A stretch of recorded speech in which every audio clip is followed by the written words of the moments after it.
Welcome to Retire Smart Maryland. My name is Cynthia DeFazio, and I'm joined today by Prashant Sabapathi and Nick Innerbichler of Elite Income Advisors. Prashant, how are you today? I'm doing great. Excited for today's show. Me too. I'm so excited. Nick, how are you? Couldn't be better. Good. I couldn't be better either, because obviously we know that you've both been so incredibly busy, and Ozzy as well. Obviously, the show has been doing so incredible, and also your book is just skyrocketing. People are talking about it. It's amazing. It's such a great read. So things have been really busy for you gentlemen. Yeah. So again, thank you for taking the time to come in and do the shows. Absolutely. That's what it's all about. I mean, look, we have so many people that call into the show. And by the way, we have a radio show as well. You can catch that on Spotify if you just search Retire Smart Maryland on Spotify.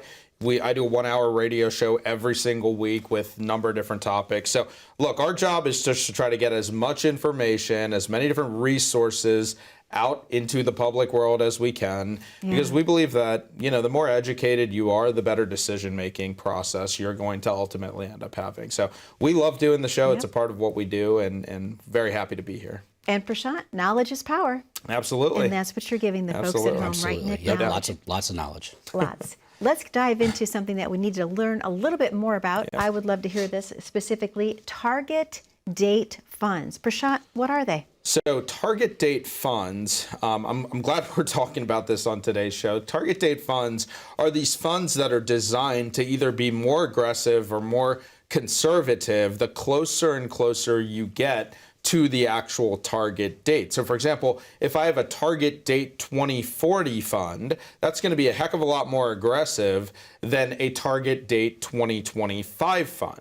And the reason that we're talking about this on today's show is because we've just been through a heck of a year here in 2022. Sure. And I think what it did is 2022 really exposed, in my opinion, kind of the shortcoming of these target date funds. So before we even get into how they work or why they may or may not be the right thing for you, I think what's really interesting is that we have to have a conversation about how people feel about taking risk. And so I think you're probably watching the show and you've been to see a financial advisor before. And what's the first question they ask you when it comes to your investments?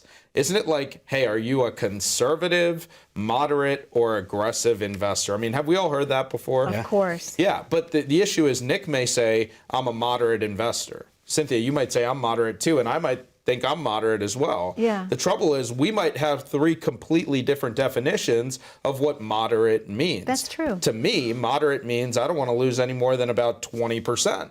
To Nick, what does that mean to you? 10%, 15%? Probably about that. Yeah. And it's really cookie cutter when you dig down into it. I mean, it's conservative, moderate, aggressive. It's a question we have to answer every time we open an account, but it doesn't tell the whole picture. And we've talked about a risk budget in the past. You know, risk tolerance is something we have to ask about, but I think a risk budget is even more important. Knowing how much risk you can tolerate, how much loss you can tolerate in a worst case scenario. Yeah, you hit the nail on the head. So let's talk about that a little bit, because I want to challenge all of our TV viewers today, okay? When you think about your retirement, instead of trying to ask yourself, am I conservative, moderate, aggressive, I would challenge every single person watching the show to ask themselves, how much money could I lose before I begin to feel uncomfortable? Because then we can assign an actual dollar amount to that. If I save $1 million and I'm a quote unquote moderate investor, to me, how much I can lose before I begin to feel uncomfortable is $150,000. Okay. If my million goes any lower than $850,000, that is going to make me feel uncomfortable. And Nick might have a different answer. Cynthia, you might have a different answer. There is no right or wrong answer to that question, but we need to have an answer to it. We need to start thinking about that, because one of the things that we're going to do is we're going to compare your answer to that question to your portfolio's stress test. Can you talk a little bit about the stress test and what the stress test is actually going to show you? So I wanted to talk about the target date portfolios as well in relation to that, but the stress test isn't a measure of how your portfolio matches up against a common market index, such as the S&P 500. And as an example, if we plug your portfolio in and we say, this is how much you could lose based upon a bear market that we saw in 2008 or the financial crisis, it's very startling to people. It tells you from top to bottom, if we have a repeat of one of those scenarios, how much I'm capable of losing in my portfolio. And I think it's very eye-opening to almost every single person we show this stress test.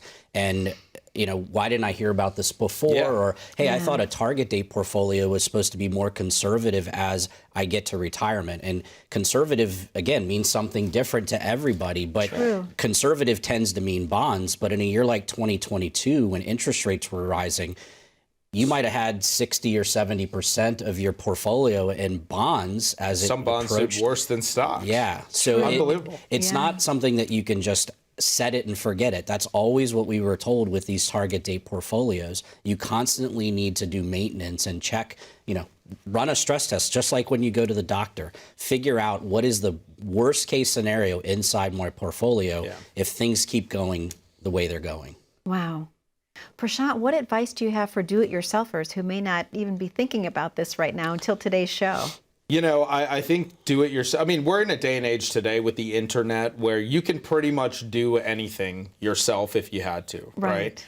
But just because you can doesn't mean that you should, right? If I needed surgery, I'm not going to try to do the surgery myself just because I watched a medical TV show or just because I read about it on WebMD, right? If I have to go to court, I'm not going to represent myself. I'm going to hire a professional to do that. Can I just tell you, Prashant, the time my husband tried to change our faucet by using a YouTube video? Yeah, exactly. I mean, we don't want to go there on today's show. It was hilarious. Exactly. But anyway, so you don't want to do it I think yourself. it comes back to working with a specialist, right? And so maybe you are a do-it-yourselfer, and that's okay. I mean, in this day and age, you can do a lot on your own.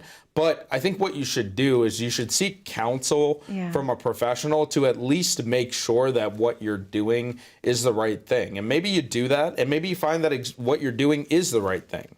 And that's good, because then you're on track. But what if there was a red flag out there that you just didn't think of because you're not in the business every day? You probably have a full-time job already. And so if there's something out there that you haven't thought of, wouldn't you want to know about that before it's too late? Of course. Absolutely, right? And so that's what we help our TV viewers with every single day, our radio listeners, all the folks that come to our workshops. We're here to try to uncover some of those roadblocks, some of those red flags that we need to be dealing with. So, we put it out every single week. You can call into our call center. That phone number is 833-308-5200. When you call in, you'll be able to schedule a complimentary, no obligation visit with our team at Elite Income Advisors. You come in, you meet with myself, with Nick and our team, and we're going to get to know you. You're going to get to know us. You leave your checkbook at home. You're not agreeing to come in and become a client. But what we are doing is we're going to help put together what we call our Retire Smart Roadmap. If you've never taken inventory of how much risk you're taking with your portfolio, if you've never had a retirement stress test done, this is going to be a complimentary opportunity for you to do that. So just give us a call. It's 833-308-5200. Prashant, thank you so much. Nick, thank you so much. To our viewers at home, that number to call is on your screen, and that call center is waiting to take your call. 833-308-5200. If you have questions for Prashant and Nick and Ozzy about how to plan your perfect retirement, they have the answers for you. We're going to take a very short commercial break here on Retire Smart Maryland, but when we come back, we're going to talk a little bit about something that a lot of people don't want to talk about, long-term care. Stay tuned. You're going to want to hear what these gentlemen have to say. How confident are you in your current financial plan? Do you know with certainty how the recent market volatility will affect your future hopes and dreams? How much are you paying in taxes? And how much are you losing to unnecessary high fees? You didn't work to save this money so that you could spend your time worried in retirement. Now is the time to take charge of your finances so you can feel confident about your future. Call in during the next 30 minutes of today's show only to set up an absolutely complimentary, no obligation, full-blown financial review that will result in your own customized written plan. This is a $999 value that we're giving away complimentary to the first 10 people who respond. We'll start with a full-blown analysis of what you already have. By running a report to untangle how much you are currently paying in fees, how you're allocated for risk, and what it's costing to work with your current advisor. Next, we'll identify your goals. Where do you see yourself in the next 5 years? Where do you want to go, and who do you hope to go there with? Is your current financial plan set up to get you there without mishap? Let's design a roadmap to create a financial plan you can follow with confidence. Get the piece that so many people are missing from their retirement. Find out how having a written plan can make a difference to your retirement dreams. Call now to schedule your complimentary, no-obligation, full-blown financial review today. And welcome back to Retire Smart Maryland. My name is Cynthia DeFazio, and I'm joined today by Prashant Sabapathi and Nick Innerbichler of Elite Income Advisors. Gentlemen, a great show we're having. Our first segment, of course, talking about target date funds. But in this segment, I'd love to spend a little bit of time talking about something that people are kind of hesitant to talk about, but it's so necessary. And you know this from experience, Prashant. Long-term care. Why should we be thinking about that with our retirement expenses? Well, so as a lot of our viewers know, I've personally been through this. Nick, you've personally been through this as well. And so when my mom was 57 years old, she was diagnosed with dementia, and it got very aggressive to the point now where it requires pretty much 24-hour care, right? And so it's expensive. I mean, at the end of the day, when we're talking about caretaking, when we're talking about home health care or assisted living, I'm very fortunate to have a family that's full of medical professionals. So my father specializes in geriatrics. And so I get kind of a direct insight into the assisted livings and nursing home community that we have, at least in Howard County. And when you look at the cost of some of these things, so we're talking $6,000, $8,000, $10,000 or $12,000 per month. I mean, $10,000 per month for a nursing home is so much money. And so as you get to retirement, we have to have a plan for this because we hope that it never happens to you. But I think it also creates this secondary issue, which is we've hopefully been doing the right thing by saving money into our 401k or IRA or TSP. All that money's pre-tax, right? And so if we needed $10,000 a month, we probably need to withdraw closer to $15,000 just so that we can count for the $5,000 in potential taxes to have $10,000. And so if you've saved $1 million or $2 million, that's a lot of money. But if you're taking $15,000 a month out of your retirement portfolio through the ups and downs of the market, just to fund a long-term care need that is requiring $10,000, there's a heck of a chance that you may run out of money, even though $2 million is a nice size retirement portfolio. And so this is the importance of being aggressive about planning for this long-term care kind of situation that hopefully never happens, but you don't want to be left without a plan. Right. And that's the thing is, like, I've talked to many people over the years that said, well, I'll just self-insure. And as Prashant said, he has a personal experience. My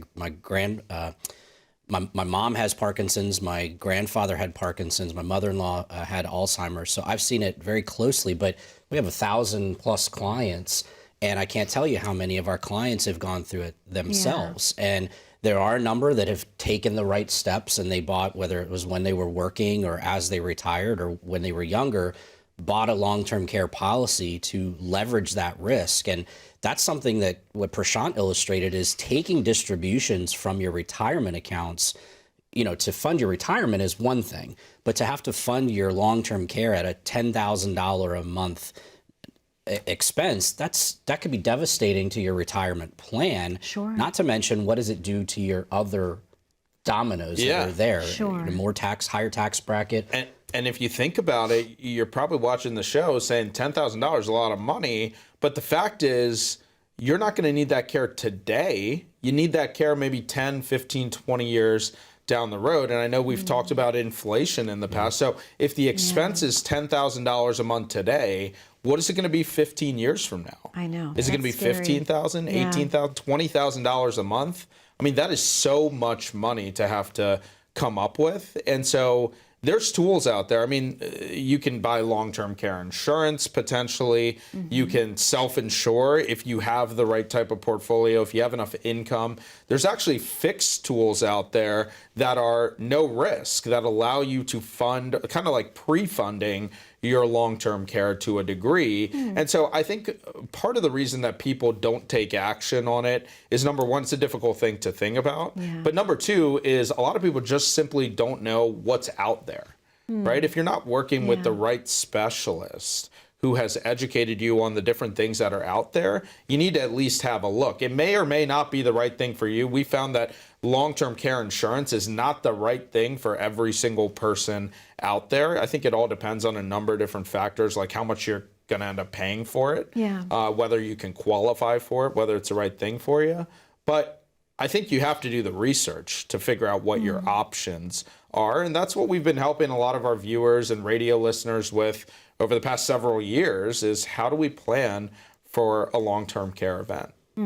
Absolutely. I want to switch gears for just a moment. Obviously, we have the long-term care insurance, but what about life insurance, Nick, overall for someone's retirement? So all of these things, what they're intended to do is mitigate the risk of something, right? Okay. Our home insurance, our auto insurance, in case we get in an accident, in case we have a fire, long-term care insurance in case I need assistance with 6 of the activities of daily living. And life insurance is obviously protecting your life, and not to replace you when you're gone, but it can help to replace some of the lost income at the surviving spouse if they have to take time off because of your passing. So life insurance does a number of different things. And, it's a hot topic. It's something that people don't want to consider, especially when we're younger. We think we're going to live forever, but trust us, nobody lives forever, at least that we haven't met yet. So it's all important to manage your risk, whether it's in your portfolio or whether it's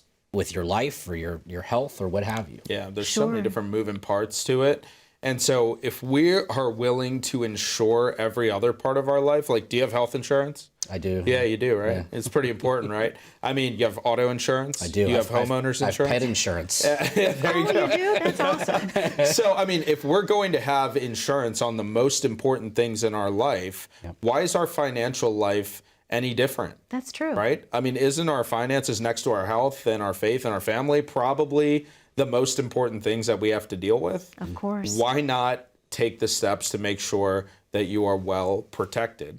It's just kind of common sense, but people don't think of it in that way because, I don't know, when we talk about money, it's a little bit of a taboo type of thing to talk about, and it's not the type of thing that we're readily sharing with folks around us. And I think that has to change. We have to be very open about how we plan for these things. Sure. And like you mentioned, there are so many different products available now. I know there's hybrid policies, if you will, and just different things that people can pull from to help them plan properly for retirement. Yeah, I mean, there's so many different things out there. I think where it starts is understanding what our need is to protect against, right? So we always say in our office, it's not about products so much, but it's more so about process.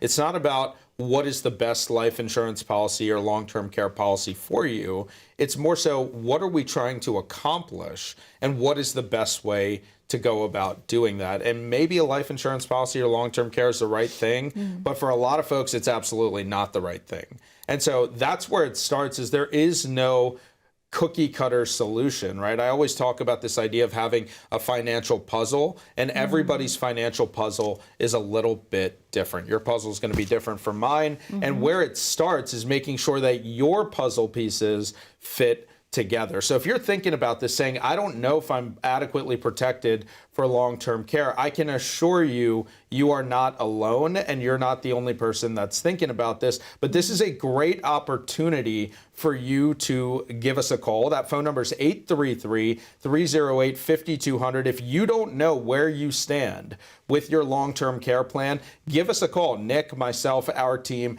we are going to help you figure this thing out by putting together a Retire Smart roadmap. That roadmap is going to include an income for life plan. It's going to show you how much income you're going to have coming in every year for the rest of your life. We'll go through long-term care planning, portfolio stress test, Social Security optimization, all as a part of that roadmap. I also talk about long-term care planning in the book, Fiscal Health, Retirement Wealth. If you want a complimentary copy of this, if you're ready to talk about risk management strategies, just visit retiremaryland.com. You'll answer a couple of short questions. We'll get you a 100% complimentary copy of the book, as well as a complimentary ebook called Preparing for a Satisfying Retirement. So plenty of resources out there. It's up to you to take advantage of them, folks. Give us a call, 833-308-5200. Prashant, thank you so much. Nick, thank you. To our viewers at home, as Prashant mentioned, that call center is standing by and they are waiting to take your call. Again, the number is 833-308-5200. Or if you have your smartphone handy, go ahead, click on the QR code at the bottom corner of your screen. That will take you right to the landing page. We're going to take a very short commercial break, but when we come back, I want to talk to Prashant and Nick about required minimum distributions and how those fall into your overall retirement plan. Stay tuned. As a good saver, you've been putting away money during your working years. Studies find that the biggest fear of retirees is running out of money. Market volatility isn't just the downward movement of stock prices, it's the size and frequency of change.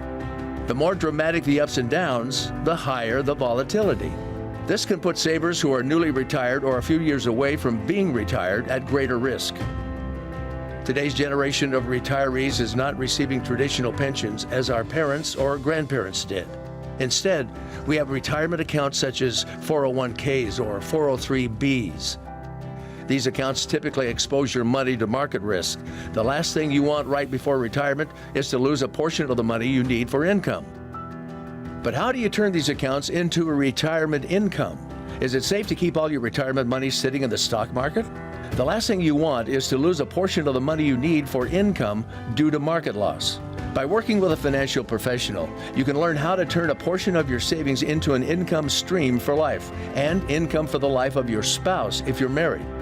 We all have moments in our lives when we wish we had taken action sooner. Don't let procrastination reign on your retirement parade. Act now before it's too late. Please call our office to set up your no-cost, no-obligation retirement income review today. And welcome back to Retire Smart Maryland. My name is Cynthia DeFazio, and I'm joined today by Prashant Sabapathi and Nick Innerbichler of Elite Income Advisors. Gentlemen, for a wonderful show we're having today, talking about target date funds and, of course, long-term care life insurance. But this segment, I'd love to talk to you about RMDs, required minimum distributions. Nick, how do they fall into the overall retirement picture? So probably one of my favorite topics, I guess. Required minimum distributions is when the federal government becomes your active partner in your retirement. So if you have retirement accounts, whether they're a 401k through an employer, your thrift savings plan, your traditional IRAs, at a certain age, the government steps in and says you must start taking this required amount every single year for the rest of your life. And how it's calculated, and there's a lot of confusion about it. I've had people come in and say, oh, I have to take 10%, right? It's fairly simple. Whatever the end of the year balance on December 31st is each year, they take that number divided by a life expectancy factor. And that calculation, as an example, if let's say you have $1 million and you're 73 years of age, which is now the required age, you're going to have to take about $40,000 out per year, and that number goes up every year, assuming your portfolio keeps going up. But regardless of what's going on with the market, you know, at certain occasions that what I'm saying is not 100% the truth, but if the market goes down, they're not going to tell you don't have to take it. It's required. Okay. So I take it very seriously in our office. I'm actually the one that has taken the responsibility of tracking all of our clients that are of that age and making sure that each year they take those distributions. So I want to go back to something you said. You have $1 million. You got to take out roughly $40,000. That counts as income, doesn't it? It's 100% ordinary taxable income. So it's almost like you worked a job, earned $40,000 of extra income that you now have to report on your tax return. And so this is something that creates what I would call the tax domino, or some people call it the tax avalanche. I don't know. There's so many different names. Sounds nice. So many different names. It's just bad. It's just bad. Yeah, but the key is, okay, if I have an extra $40,000 of income, is that going to potentially raise my tax bracket? Absolutely, it could. Yeah. Now, Medicare Part B, your Medicare Part B, the premium that you pay for that is based on your income. And so, you know, $40,000 is a lot of income, but what if I save $2 million or $3 million or $5 million? Well, now that RMD is going to be $80,000, $120,000, $200,000 a year. That's going to increase my tax bracket, but it's also going to potentially increase the amount that I'm paying for my Medicare premium. Wow. And so there's this whole snowball effect that happens when we have to take out these required minimum distributions. So one of the biggest things that we get questions about is, okay, I don't need this money. Okay, I'm living off of my Social Security pension, maybe some other investments or annuities. What do I do with this money? Right. And so there's so many different strategies out there to try to mitigate or eliminate the impact of the RMD. One of them is called a qualified charitable distribution. And so you need to be working with the right specialist to do that correctly. But if you're donating to charity, you can actually use a provision of the tax code to mitigate or eliminate all of the income tax due on your RMD. You want to make sure you're working with the right specialist to do that correctly. Sure. But that is a great opportunity that a lot of people don't know about that maybe you can take advantage of. So many different moving parts to this thing. I mean, it's like sometimes I wonder how we even keep track of Oh, I know. stuff. Well, you're both just on top of everything. And we do this every single day. I'm wondering how the people who have a full-time job keep it all square. So I think this is why you have to work with a specialist. And so I know we talk about this a lot with RMDs. We talk about it with our clients. But, you know, I would say you have to call in. I mean, it's one thing for us to give the information, but it's on you. If you're listening at home, it's on you to take that first step to meet with somebody and figure out where you stand. If you've never had a comprehensive RMD report done, we're going to give that to you totally complimentary, okay? There's nothing to lose. You just pick up the phone and you give us a call. It's 833-308-5200. We have a ton of resources on this, both in the book, which you can get at retiremaryland.com, our website. You can visit to Spotify to hear our radio program. I mean, we're trying so hard to get all this information out there, but it is on our viewership to take action. So give us a call, 833-308-5200. Schedule that complimentary, no obligation visit with our team at Elite Income Advisors. We'd love to put that Retire Smart roadmap together for you to make sure that you're kicking off this year in good standing as you prepare for retirement. Gentlemen, thank you so much. To our viewers at home, thank you for spending time with us today. Be safe, be happy, be blessed. We'll see you back next week on Retire Smart Maryland.